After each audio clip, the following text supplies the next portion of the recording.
California is recognized. Thank you, Mr. Chairman. I said earlier this is a time of choosing between two very different visions. The Democrats offer us a vision of scarcity and astronomical water prices. We've been trying it their way. It doesn't end well. Our bill serves a different vision of abundant water and hydroelectricity at affordable prices and the prosperity and the quality of life that means for every American. Water is plentiful, but it's unevenly distributed over time. We build reservoirs to store water in wet years so that we have it in dry ones. We stopped building major reservoirs over 1 million acre-feet 40 years ago because of policies imposed on us by the very same voices that we now hear raised against this bill.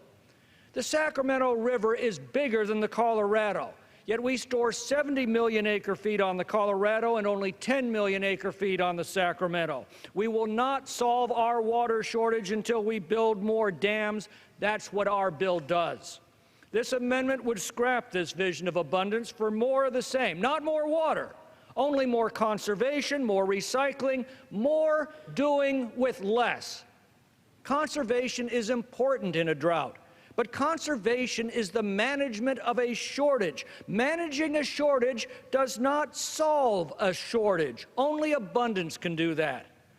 When we confuse conservation with supply, as these voices from the left always do, in a real drought, we discover that we've already played that card and we no longer have it available to stretch supplies in an emergency. New dams not only mean more abundant water for the West, they provide clean, cheap, reliable hydroelectricity. They provide flood control to protect regions that would otherwise be inundated and uninhabitable. They assure year-round flows of water to riparian habitats that would otherwise be desiccated in drought and devastated by flood. All of these benefits would be sacrificed on the altar of the environmental left by this amendment. Supply or shortage, that is the question. This bill opens up a new era of supply. This amendment takes us further down the road of coping with shortage, not as a temporary stopgap, but as a way of life.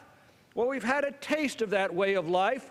We've watched our lawns turn brown. We've watched our water bills skyrocket. We've watched businesses shut down. We've watched thousands of farm workers thrown out of work. We've seen food lines in the most fertile agricultural region of the West, and we have had enough.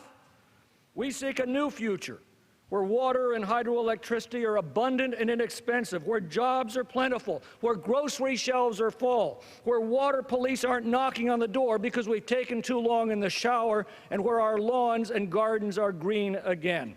I yield back.